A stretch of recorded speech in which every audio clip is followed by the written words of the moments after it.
All right, hello and good afternoon, everyone. Thank you for joining us. We are here for the state of the nation's mental health. Our moderator today for this presentation is Dr. Shantanu Agrawal. He's the Chief Health Officer at Anthem, Inc. And as Chief Health Officer, Dr. Agrawal oversees Anthem's enterprise health strategy, including medical policy and clinical quality, as well as the company's industry-leading work to address the social drivers of health. He also leads Anthem's community health strategy and the Anthem Foundation. Prior to joining Anthem, Dr. Agrawal served as President and Chief Executive Officer of the National Quality Forum, a nonprofit organization dedicated to working with members of the healthcare community to drive measurable health improvements.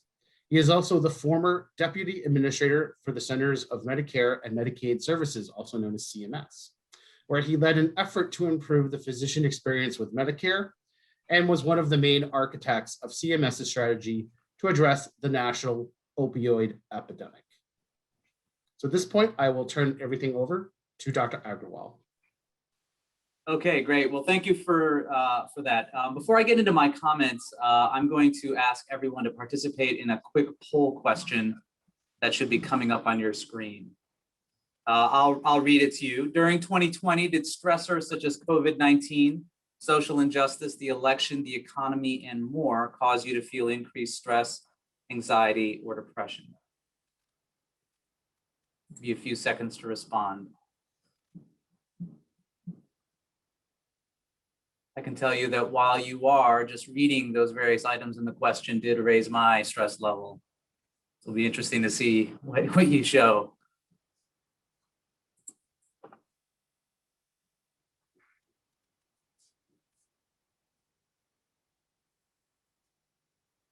Okay, while we're putting up the results then, I will tell you that external surveys showed anxiety and depression increased to 42% of all adults during the period of the pandemic, particularly both in anxiety and depression. And I'm going to ask our moderator, if you can, to put up the poll results. Wow. This is actually obviously quite interesting and not only in line, but actually above what I just cited. So just to reiterate, external surveys conducted during the pandemic which indicated that reports of anxiety and depression actually increased to 42% of adults. However, did you know that there is actually a disconnect between the number of those who are feeling increased anxiety and depression and actually lower mental health diagnosis rates? We know this here at Anthem through the data developed for our State of the Nation's Mental Health Report based on Anthem-affiliated health plan claims from 27 million people. While individuals have shared that the pandemic and other stressors like social injustice, elections, and the economy negatively impacted their mental health in 2020, there actually was not a corresponding increase in people seeking mental health treatment generally. There were a few diagnoses, in particular for anxiety and PTSD among adults, for which mental health diagnoses actually did grow in 2020, but generally they remained the same or actually were depressed. Global events like COVID-19 have historically had a significant long-term impact on mental health, with factors such as suicide rates increasing after traumatic events. We expect the mental health impact to continue for years to come, with a particular impact to children and older adults, which we'll get into. What this says to us is that there are many people who may benefit from mental health services, especially children and older adults who either aren't being identified or aren't reaching out to get the help they might need. This truly should be a wake-up call for all of us. We don't hesitate to help others get the COVID-19 vaccine to protect themselves from the virus, and we should not hesitate to help people find the mental health services they need as they cope with the pandemic. Those services are equally important to their overall health. With that overview, I'd like to introduce our panelists for today.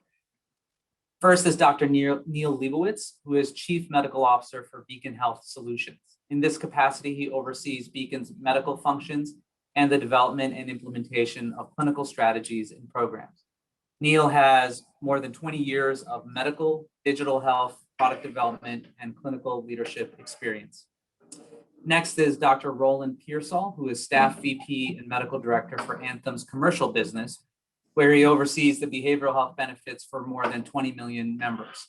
Roland was a faculty member at Yale University for almost 20 years with work in public sector mental health, substance abuse research, population health, and administrative psychiatry. Dr. Cheryl Perkins, who's Chief Clinical Officer for our behavioral health business, was initially slated to be on this panel, but unfortunately is not able to participate, but we look forward to future events with her. Just to reiterate what our moderator said, please remember that we will have time for questions and answers at the end of our panelist discussion. To submit a question, simply use the chat function at any time during this session. All right, let's begin. Neil and Roland, I'll encourage us to keep this conversational. So even if I direct a question to the other person, feel free to chime in. I guess having said that, Neil, I'll start with you. I mentioned the impact the pandemic has had on older adults and young children in the introduction. What did the State of the Nation report show on a year-over-year basis? Well, thank you, Shantanu, and thank you everyone for joining us. So really, let's start with a little bit in the claims data. What do we see? We looked at kids and older adults really seeing drop-offs.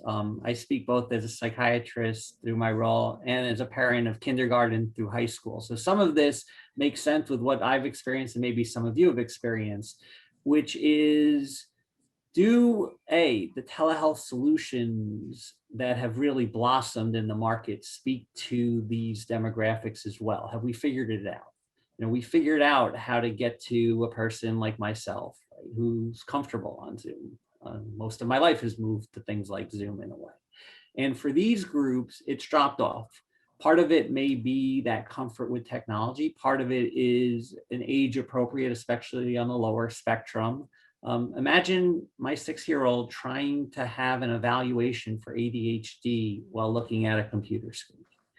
So some of this are structural problems that we're starting to think about how to solve.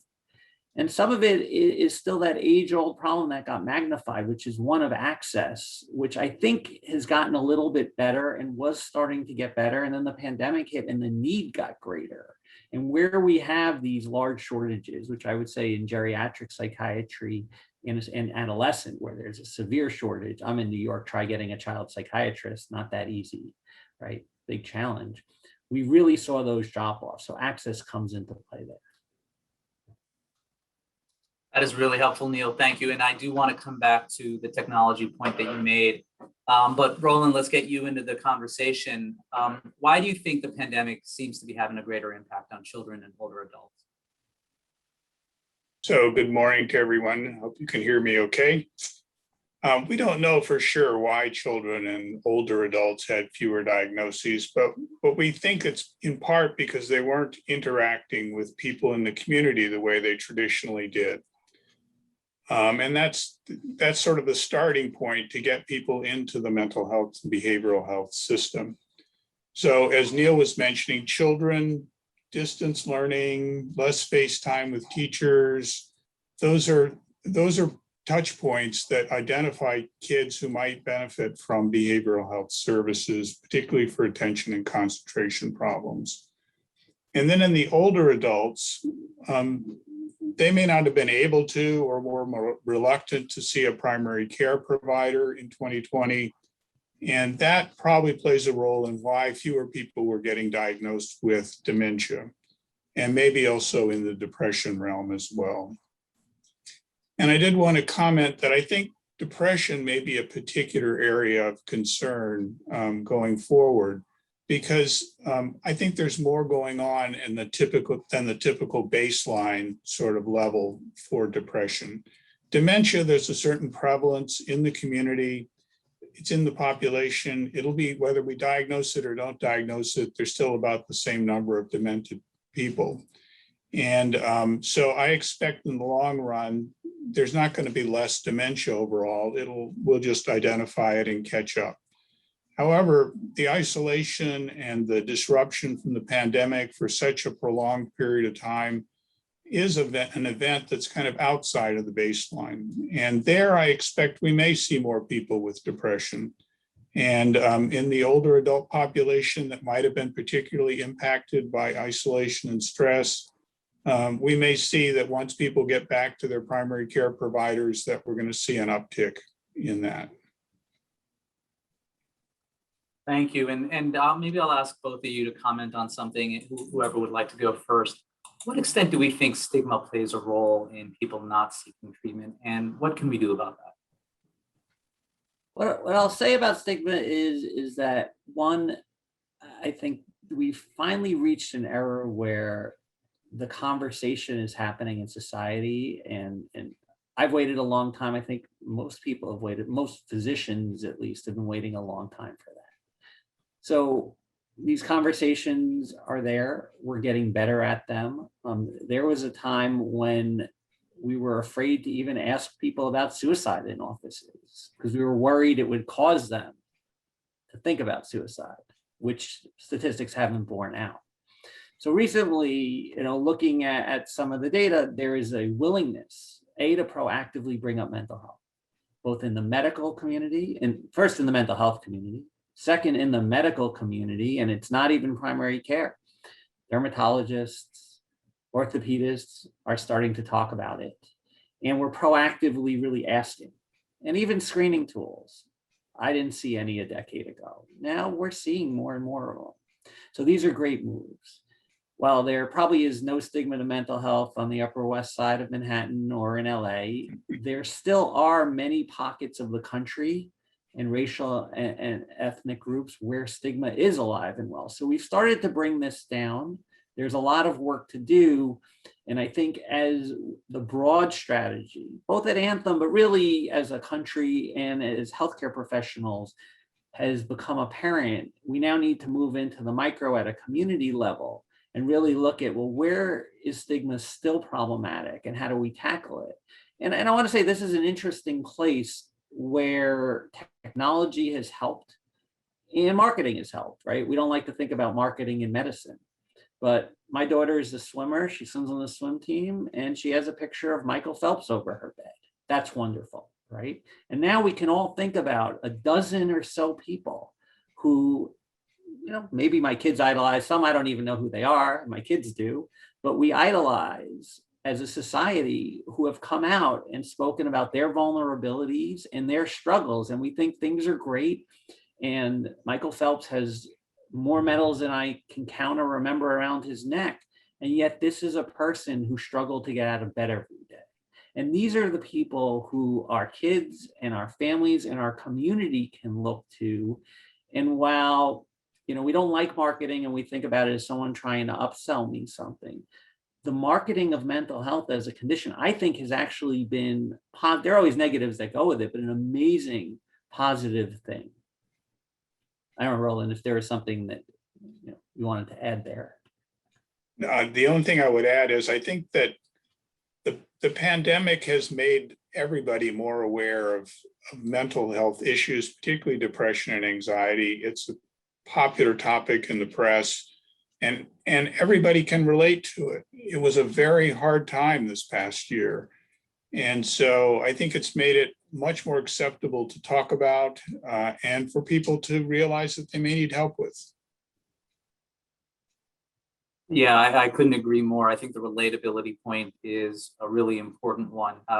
This was just an uncommonly large shared experience. And I think we all recognized the role of mental health in our lives. And so perhaps that did, and ideally that did lower some barriers and help to remove some of that stigma. Thank you. Neil, let's talk a little bit. Obviously, we have a number of employers in the audience and COVID has impacted them in a variety of ways. What does the mental health landscape look like for them? So this is somewhere where I really want to say thank you to most of our audience who are in the employer world. I'm relatively new to Beacon. Before that, I was with a digital health company, and part of what we did was we sold to employers. And I remember when the pandemic hit, thinking, wow, this is gonna really be the end of employer focus on mental health. They're gonna move into a world of conservation and business survival and move away from expansion of important things, mental health being one of them. And I was completely proven wrong. Fortunately, I'm happy to say I was proven wrong. And what I've really seen are employers double down and say, now is when we want to provide our employees better mental health. Now is when we want to offer it as a benefit. In some cases through your insurer expanding their benefit, and others directly, some through self-service tools. You know, Calm is a great thing as an employee benefit. We don't always think about it as a mental health tool, but you know, I know people who listen every night and it helps them sleep better. I'd much rather that than Ambien as a psychiatrist. I think we all would much rather that than Ambien as a psychiatrist. And what I've really seen is an amazing stepping up by the employer community where mental health is part of, and it is almost an expectation for at least large employers that there will be some way of thinking about employee well-being in an enhanced way that didn't exist 24 or in many cases even 12 months ago. So I think that that's really also forwarded the conversation. I think sometimes political solutions are limiting. If when the market speaks and realizes the importance, it helps drive. And this confluence of things coming together, driven by a very sad, unfortunate event that's caused a lot of pain, the silver lining is this. And I think it's under-recognized the importance that employers have played in driving this forward. So thank you. That's fantastic. And Neil, to your point, as you know, we're having the same conversation at Anthem for our own employees. So certainly thinking about this for members, but also the impacts and initiatives we can implement for our own employees. Roland, so let's talk maybe a little bit about how employers should be thinking about this. There is, as you know, a lot of concern that there will be a second pandemic coming out of COVID-19, and that is a mental health pandemic because people have delayed their care. Can you frame that up for us a bit, what that will look like? So it is hard to tell what's going to happen in the coming year. And we do believe this is something that needs to be watched carefully. A survey of clinicians will show that roughly 3/4 of them believe that there are going to be mental health repercussions. Those are going to last over the next year, 2 years, 3 years. But it's hard to say how many people have experienced stress, anxiety, depression, and they're going to be able to resolve that condition on their own, either through some kind of self-care, talk through their feelings with friends, family, decompress from the experience of the pandemic, this large shared experience, which is an unusual event for everybody. We've not had this in our lifetime. And or they'll find some other approach that may not involve medications or formal therapy, and they'll kind of get through. And so we're certainly encouraging everybody to look out for everybody's mental health, well-being, just like they do when you watch out for somebody's physical health and how are they doing. And, mental health is an important part of your overall health and well-being, and your physical, mental health are closely linked together, and we need to address them equally in terms of whole person health.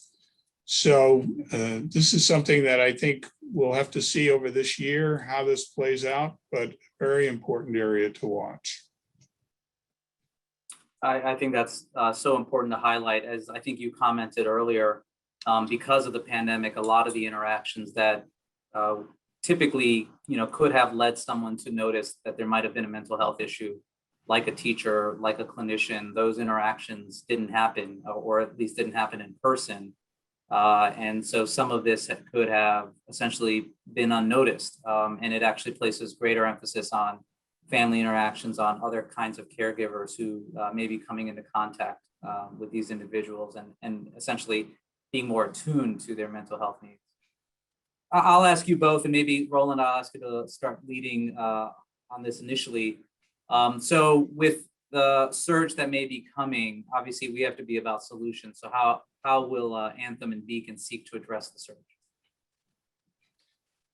So there are a number of initiatives that we've been trying to take to ensure members can get access to cost-effective, quality healthcare services throughout the whole experience with COVID. And I'll talk about a couple of them, and Neil may have other things to add. First of all, the acquisition itself, the joining of Beacon and Anthem, now gives us a combined provider network for our EAP programs that's 80% larger than the existing EAP network. And so enhancement of EAP, I think, will be one benefit, both from this and a resource going forward if there is a surge. And once the overall integration is finished, the combined behavioral health network for Anthem, which is already very broad, will be 15% larger when we get done. Secondly, during COVID, CMS lifted restrictions about telehealth services to make services more accessible for people who are quarantined at home. Anthem and Beacon have encouraged providers to use this new flexibility to expand the use of telehealth and deliver care. And this has allowed individuals to continue their care or to get access to care during this stressful time. We think that the increased use of behavioral health, telehealth, is going to continue. It's helped destigmatize and make available services. And we think it's going to play a continued large role in behavioral health service delivery going forward. The majority of providers are probably likely to adopt either some kind of hybrid model where they do some sessions via telehealth, some sessions in person, or may move completely to telehealth. I think this is an expanded area which has probably moved the field forward and transformed the behavioral health care in particular significantly. And I will say for Anthem broadly, we still see just under 60% of all services being delivered via telehealth for outpatient behavioral health, and substantially more than medical space. And the commercial space is higher than the Medicaid space, but it's a significant percentage of providers who have adapted and members who've adapted to use that service. Then in addition, Anthem has put together programs to try and help adults and adolescents who are at risk for suicide. And that's a big concern as we emerge out of the pandemic, is the increased rate of suicide. And so we have case management programs designed to use predictive modeling to try and identify both adolescents, young adults up to about age 26, and then adults from age 27 up who might be at risk for suicidal self-harm behavior in the next 12 months. And then there's a telephonic outreach, case management program, peer support, connection to community resources, after hours access to support, and a text function support for members who get identified for that program. All that aimed at trying to help people head off the risk of suicide whenever we can. If I can, And then, sorry, Roland. go ahead, sure. I wanted to add one thing because I think your answer covers so many aspects. But when we think about it, what it really covers is a shift away from this paradigm. And I think both of you would agree that the words, when you ask physicians and even people, what do they think about when they think about healthcare and managed care, is medical necessity. We've shifted.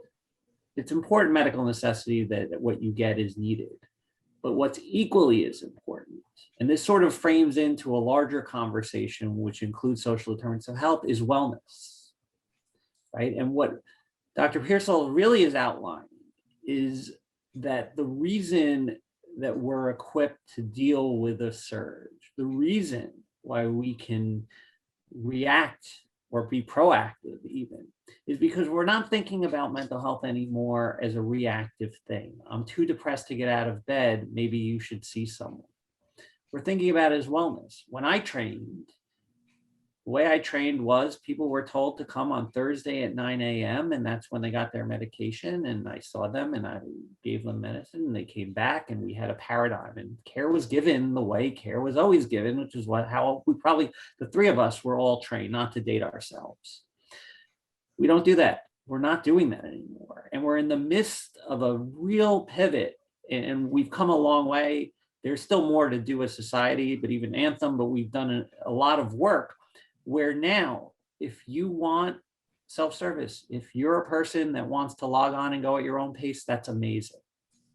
If you want to see a therapist in the office, that's amazing. If you want to see a therapist like I'm talking to you now in Zoom, that's amazing. If you want to do a combination, that's great.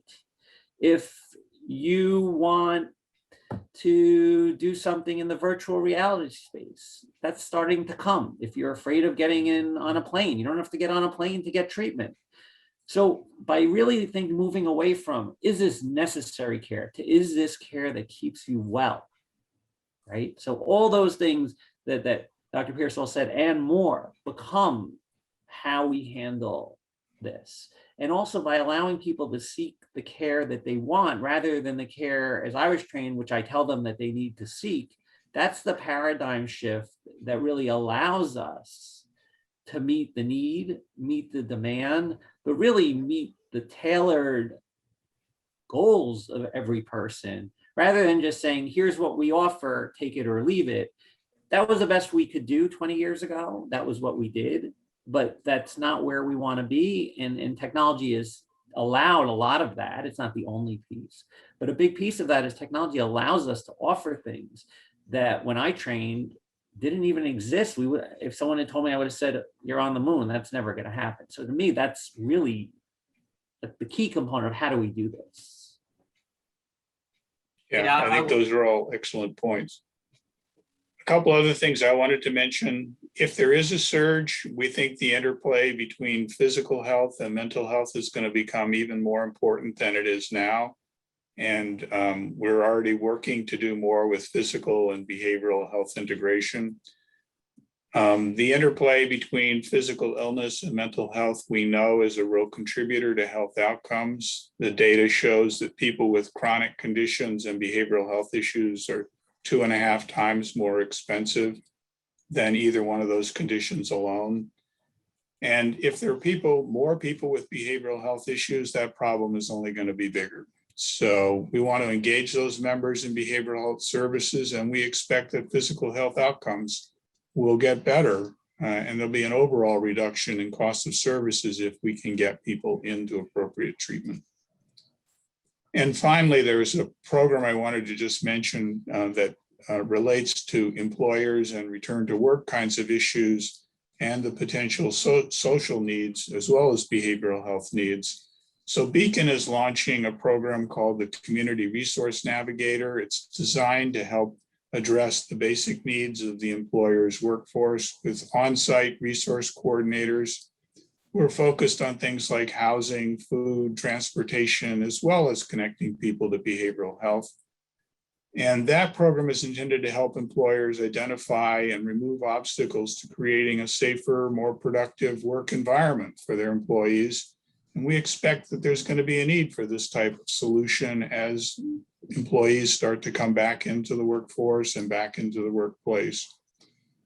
So we look forward to sort of scaling that over time. Right now, it's rolling out with one major national retailer in the second quarter here. And I think there'll be opportunities to see how that works out and maybe for other employers to want to make use of that service.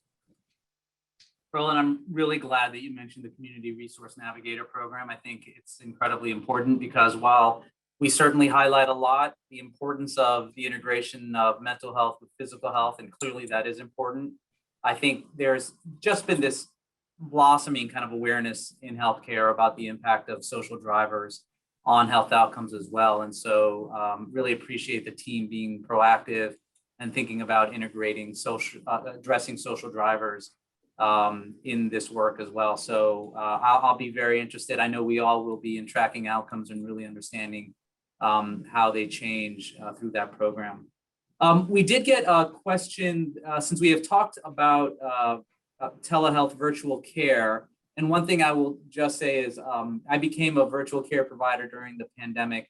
And, look, there's pros and cons, but one of the absolutely interesting things is to be able to interact with somebody in their home context, in their social context. I feel like that added a dimension to the interaction that, just was lacking. I'm an ER doc. Obviously, I see patients in that sort of the antiseptic ER environment, not nearly the same thing when you see them in their homes. Since we were on the topic, I guess I'll ask a question that was in the chat, but also ask you to comment more perhaps on the role of telemedicine and virtual care. So the question in the chat was really, are you seeing members access telemedicine from local therapy providers or a telemedicine vendor solution? So either one of you want to start there, but also how you have seen the impact of telehealth in the provision of care. It's in all of the above. So first, what we saw was people figured it out. Therapists and psychiatrists, I've been doing telehealth for over a decade. There were people who called me and said, how the heck do I do this, right? Can you get me started? I'm actually very involved with a large charitable healthcare organization that serves the underserved. And we got set up in 72 hours. We had 3 vendors come in. I was sort of the subject matter because I done it in multiple, but we vetted them and we got a contract signed and we're ready to go in 72 hours. And that's not unique.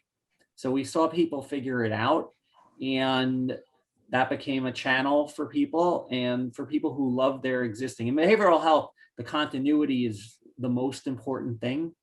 So for people who had a therapist or a psychiatrist who they felt was the right person for them, they should see that person as long as they can.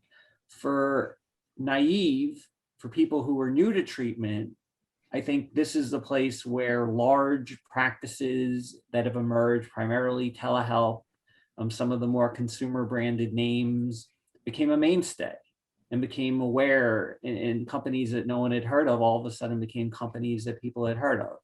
And for new people, I think that there was a lot of growth and a generation of people who never knew what healthcare was like going into a therapist's office, never knew what it was like to sit on the proverbial couch. And they were willing to try something or interested in trying something because they didn't have a notion of what mental health care was. Most of them were happy. Some left and some have gone to bricks and mortar. Some have gone to a combination and a hybrid. So it's really been a combination. And the funny thing about, I don't know, funny, but the thing about mental health was it's such an underserved need that we're able to absorb new entrants and new access and new ways of accessing. And it's not like when the car came along and we put horse and buggies out of business. Here, essentially, it's a different kind of car. So now we have 2 cars and they're both good, and there were people who needed cars. And now we're getting closer. We're still not there yet where there are enough cars for everyone who wants it. There's still not quite a match of access and need. And in those pockets, as we spoke about, why did adolescent visits drop? Part of it is access. So we're not there. We need more child psychiatrists. We need more geriatric psychiatrists. We need more therapists for young kids. We need certain things. Diversity in the community. Therapists are 80% female. We probably need another 8 to 10% male. Men seek care less, so we don't need as many. But if we feel that men are more comfortable with men in some cases, we need more men. So we're not where we want to be. But from a broad way of looking at it, all the above became viable in channels to which we could meet the demand. And when I look at what the ecosystem and tools that I have in my role as Chief Medical Officer, it's amazing that if someone has a substance abuse problem, there are 7 or 8 different ways that we can offer them care, all within network, all fast, and all efficacious, and all offer something a little bit different for a person who maybe they don't want to go to an office. Maybe a peer support is something I want or need. That's how I connect with care. So the breadth through all these channels became very powerful. I would agree that the provider community itself adapted pretty rapidly. People I know who are in practice, all of a sudden you looked on their website and appointments, virtual only, they figured it out. But there were also all of these other vendor solutions that came along. And so there's choice for people.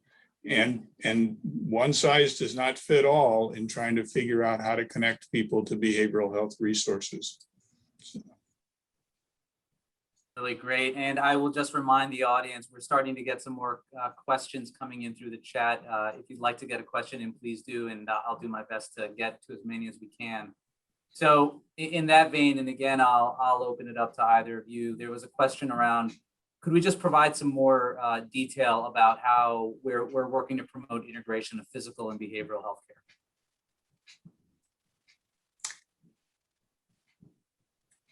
Neil, do you have a? Roland, I'll let you start. I feel like I'm dominating and I don't want to do that. You have a lot of good things to say. I tend to do that. That's what happens when you have 5 kids. You're always trying to get a word in edgewise. So I take the dead space. It's not fair. Go for it. So we have internal programs designed to bring our behavioral health teams and our physical health teams more closely together. We make joint rounds for the people who are kind of most impacted. But we're also looking at opportunities to leverage technology and other things to help us identify people who are at risk. Because in the space, the physical health, behavioral health space, we know that there are a lot of people who are getting services, have problems, and are not connected. So, and the system is fragmented. It still tends to treat your problem and send you home. So the person with an alcohol problem, for example, who shows up on a medical service because they've got pancreatitis from their drinking, or they fell off a ladder because they were intoxicated. It doesn't help to just fix their broken arm and send them home if we don't deal with their underlying drinking problem. And the same is true for the people who have chronic mental illness, people who have either depression or schizophrenia or some other problem, but also unfortunately have diabetes or asthma or some illness that requires ongoing management, heart disease. They have a hard time following the treatment regimens, doing the things they need to do to stay healthy, and all of them end up using more services. And so we're trying very hard to identify people who are at risk, people who show up in the ER, for example, with anxiety, but get diagnosed, they can show up with chest pain, but underlying that is really anxiety. They get expensive evaluations for cardiac disease. Well, after a few times of doing that, we really should be treating their anxiety, and that would help them a lot more. So we have programs aimed at trying to identify people with chest pain who may have underlying anxiety disorders. We're trying to have more integrated programs to bring our medical and behavioral health teams more closely together. And we've been trying to heighten awareness within the teams to think about the fact that, why is this person getting treatment for their broken arm? Does it make sense that that happened on Saturday afternoon on the ladder? Should we be thinking about alcohol? So. And what I'm going to add to this, so I really love this question because it speaks to the hidden part of providing care. This is the guts of it, and it's not the stuff that is shiny, it's not new, it's really, how do we solve the thorny medical problems that have plagued medicine? I mean, medicine combined with mental health, really medicine for a long time, which is really integrate care.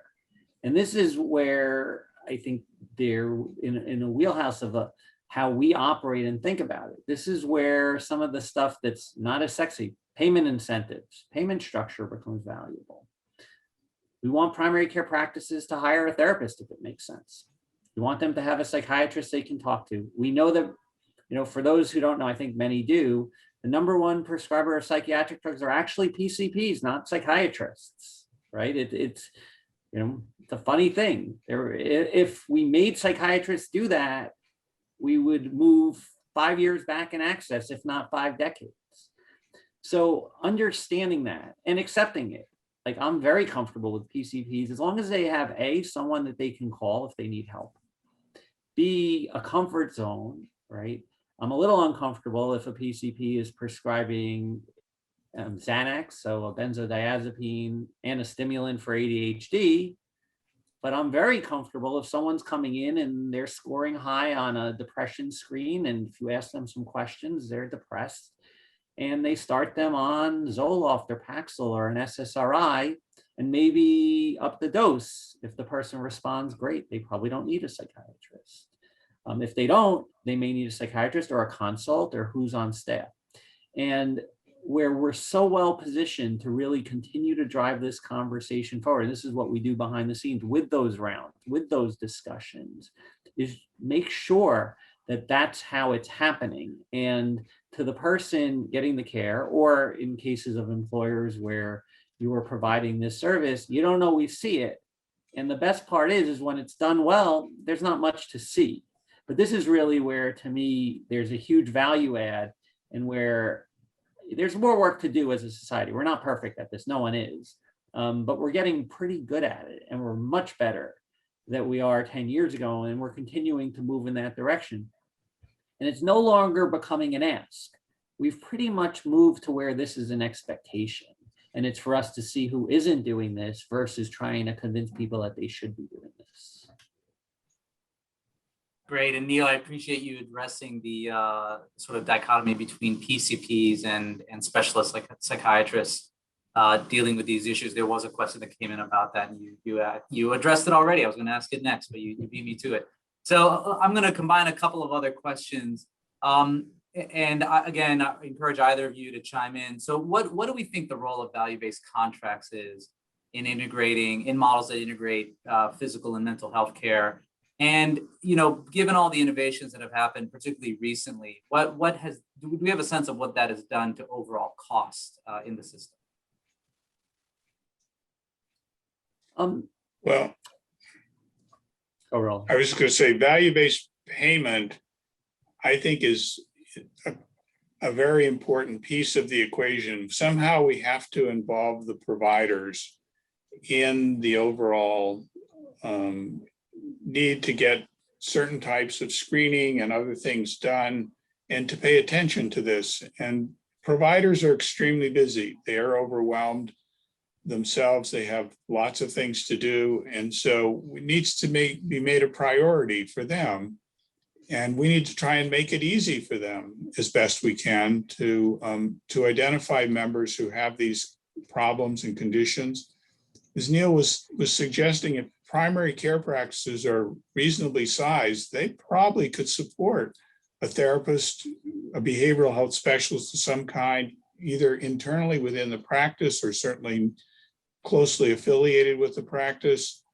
And in order to do that, you need to give people resources. They need to be rewarded for doing it as part of the overall practice piece. And in the long run, I think it will be effective and help save money. And we certainly are trying to use value-based approaches with our substance abuse providers, trying to get people to adopt the sort of evidence-based treatment is a long road, particularly in the substance abuse world. And so value-based payment is a helpful tool in trying to get that to happen. What I'll add, and I'm going to draw on my economics major, I get to pull from that every once in a while, which is that, you know, there's a contractor who we've used many, many times, and he's expensive, but he fixes it right the first time.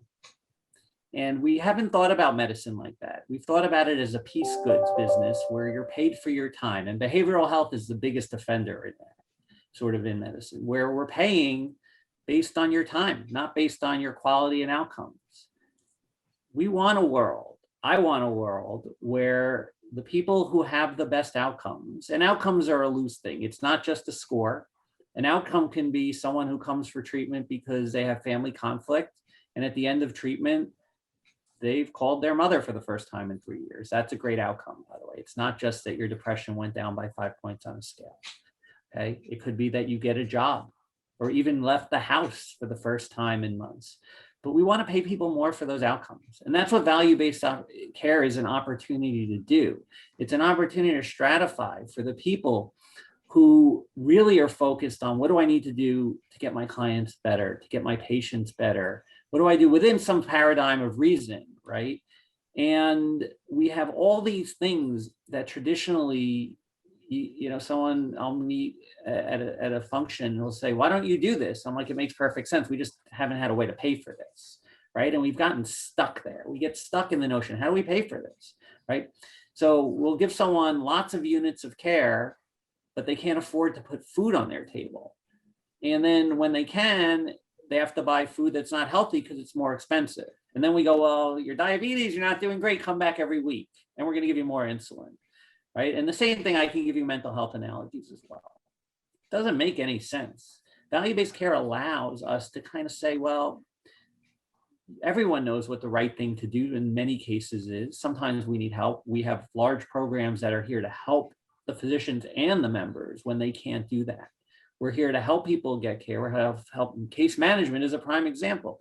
If you're someone with schizophrenia, you're having trouble, case management isn't just about getting you to your appointment. It may be about getting you better housing, safer housing.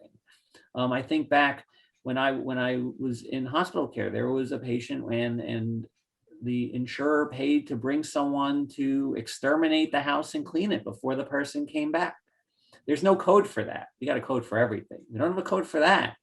So when we think about that, it becomes very powerful, and the levers become a value-based system. And I'm using it broader, even broader than we probably do it today, to really allow for, what probably each one of you knows when you see a problem, which is what's the right thing to do here.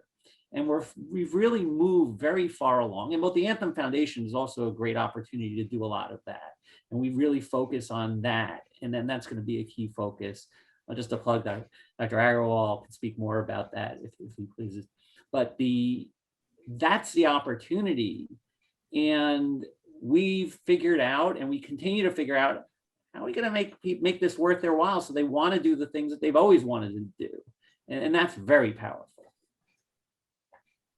Great. There was a question that came in, really interesting. So I think one of you mentioned predictive modeling and how that can be applied to this field in order to, let's say, predict patients that might be at high risk for self-harm within the next 6 months or a year. How do you think about applying that kind of data and information? And importantly, how do you reach out to the patient who, we can see is maybe on this path, but perhaps has not seen that themselves or acknowledged it? So our predictive modeling technology is actually getting ahead of our ability to intervene, because you're absolutely correct. It's obvious to us, it's obvious to the artificial intelligence, it's artificial to our intelligence that this person's in trouble and headed in the wrong direction. And can we actually get them on the phone? Can we communicate with them? Can we get them to pay attention? So we certainly have mechanisms to reach out to primary care, perhaps to somebody who's in their healthcare environment who will also hopefully see the same problems and can try to get them engaged in treatment. But it is a challenge. And I think we've been a little behind the learning curve of you being able to use text messaging, the email, other sort of typical technology access points to get people engaged, but we're rapidly improving. And I think that overall we will do better. And the technology is certainly capable of mining your healthcare history and what you've been doing, and picking out the people who are likely to have problems for a whole variety of issues. So the optimist in me says that everything we can. We have no idea. We actually know very little about suicide in a way, relative to many things. And what we know is we can predict risk But what we can't predict is much more than that. So we have a subset of people based on tons of predictive analytics who are going to be at higher risk. But we don't even know how to get rid of that. But what we do know is that human connection is the most valuable piece. And there's some powerful people who have had suicide at significant attempts and survived, and they speak to this. And however we can address it, speak to it, and just from an education standpoint, people often ask me, how do I talk to someone who's not doing well? Like you would talk to anyone. How you doing? Right? Because we don't really know how to solve this. But what we do know is if we can predict or see, right? We're looking at it predictive because we have millions of lives. You may be looking at it because you have a friend that you can just see is going through a rough spot. It's the same exact thing. It's just in the paradigm, which is, let's use everything that we can. If they see a primary care doc, let's tell that primary care doc. If we can call them or text them, we're going to call them and text them. If they have an appointment or if they're in an ER and we can catch them, we want to catch them. We don't know what intervention will help. There are care protocols which can help if we get them in. But we know that if we can identify people, we've solved the first half. And then we have to try every attempt and every method we can to solve the second half. The one thing we cannot do and don't do, and nor should you, is say asking, I mentioned this before, asking or not getting involved is the right way. It's never going to be the right way. There is no mistake asking someone how they are. There is no mistake calling too much, right? People could say, well, I don't want my insurance company calling me 10 times. You know what? If you're at risk for suicide, I'm okay with us trying to get you through any modality that you have, because I don't know what's going to work. So there's more work to do, but I think we've come very far, and we're getting to a spot where I think we're doing pretty well.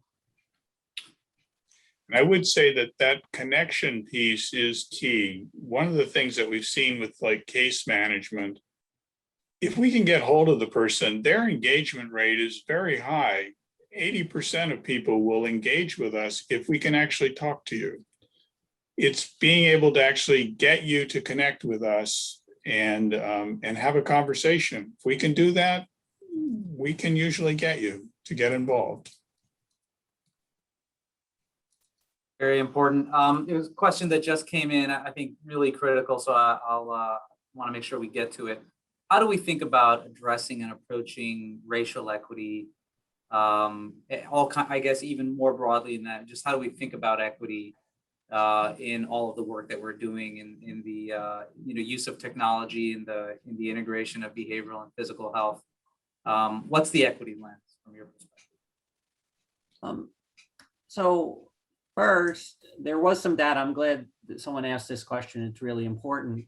And we did pull some data from our analytics, which actually showed a couple of things. One, it did show that while telehealth was adopted overall by the pandemic, it did highlight some of the racial inequities in care.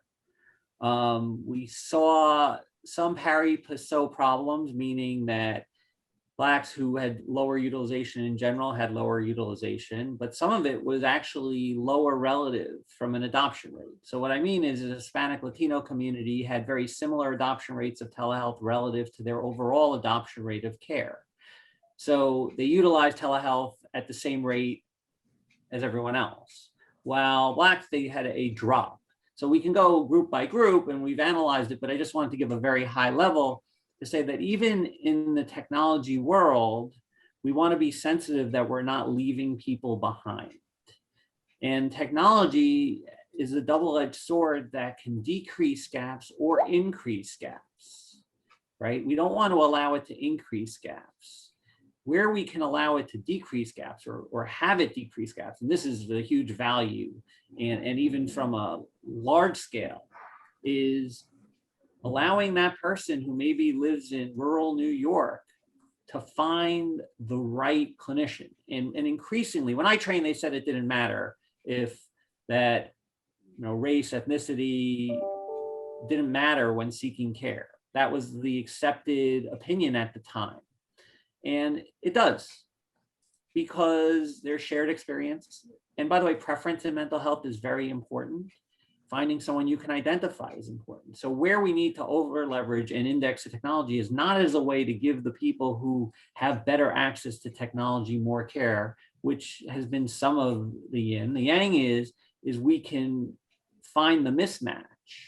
And now that person who wouldn't have gotten care because they live in a region where if I am looking for a Hispanic therapist, there isn't one for 100 miles, but we know we have a lot in New York City, they can pop on the screen like we're having now and get the care that they want. And the worst care is the care not given because it never occurred, right? So when we think about outcomes, we also have to think about access. You can't have outcomes without access. So where technology becomes helpful in solving this problem is by promoting access, and access in a way that's different. My big plug is for interstate treatment in a way would even expand it further. My hope is that legislatively we do this, because in upstate New York, you can tap in New York City. In Iowa, you may struggle to find the right person if you're in a group that has 2 therapists in the state that meet your need, and they're probably full with a long waiting list. So those opportunities are going to present. And the key is for us to look at this data and say, well, here's where the gaps are, and here's how we're going to address them. That's great. I can see we're not going to get to all the questions because they're coming in faster than our ability to answer them. But one I do want to ask is, so I think, Neil, you really said right at the beginning that a lot of employers did respond during the pandemic to help support mental health. So maybe, Roland, you get us started on this one. What are some best practices that employers can adopt to really support their employees' mental health? So I think having access to EAP, if that's available, is a terrific resource, underutilized by many employees, but I think people are appreciating, and it's diversified so that it addresses more than just simple behavioral health issues. There are many other things an EAP program can provide. And then making people aware, being willing to, in the workplace, share the need, the availability of resources. We can try to provide educational resources to providers to work with them around educating their employees around how to access services. And we have resources available to help connect people if they need that assistance. So I think there are many ways we can try to work on that problem. I'm going to add very quickly, which is, I would even change the name from EAP because I think EAP comes with baggage. When early in my career, when I had a large practice group, I thought of EAP as when I really didn't know what else to do, not as a solution. In time, and one of the things I've spent a lot of my early time here is what should EAP look like, right? And that's why I changed the name. And really leveraging your EAP. And if your EAP doesn't have multiple tools, it goes to that wellness and different things and components, both on the mental health and on other aspects, financial wellness and those other things that your employees want, then it's missing the boat, and you should ask for it, demand it. You know, like I know that we've done a lot of work on our end to say, what should our EAP look like and what should go in? It's evolving. It's getting, every day it gets better. And every day I rethink and sit with the team and we think about, well, how would this be? Should we add this? Will people use it? Is it clinically efficacious? And that becomes a key way to think about employee wellness and health. It's not just about having 3 counseling sessions. It's about a wellness strategy. So we are actually at time. That really flew by, but I want to give you each a chance to get a final word in before I do the wrap up. So we've covered a lot of ground, and I think we've demonstrated sort of the coming pandemic on mental health and the role that we can all play. So I want you to think in the future. Give me one sentence. If you could paint the picture of what our kind of model approach would be, or the improvement that we make in the near term, what would it look like? One sentence, really hard. I would see an evolution toward adoption of technology and telehealth as a support for the more traditional services, and hopefully an evolution of those services to follow, clinical proven efficacious care, which has been a challenge. More than one sentence, sorry. Yeah, you cheated a little bit there, Roland, but I'll let it pass. Neil. Care on the client's terms, on the patient's terms, on the person's terms. Care as they want it, not as we think we should give it. That's fantastic.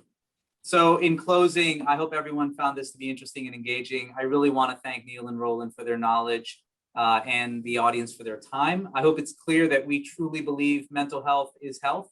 Physical and mental health are linked and must be addressed equally and in tandem for overall whole person health. And I would certainly add on to that social health as well. As you heard, we expect the mental health impact to continue for years to come, with a particular impact to children and older adults. We all know that data provides critical insights into supporting changing needs, so we will continue to leverage data to understand the impact of COVID-19 in the short and long term and provide the most effective support when and where it's needed. It's critical for us to acknowledge the importance of mental health, create a space for dialogue around mental health needs, and check in on those close to us and those who support others. We will continue to provide for mental health treatment, including self-care tools and improving access to community resources. We'll continue to identify potential barriers that impede innovative treatment and follow the guidance of those with lived experience. And with that, thank you again, both of you, and to the audience for their time today. Thank you. Thank you.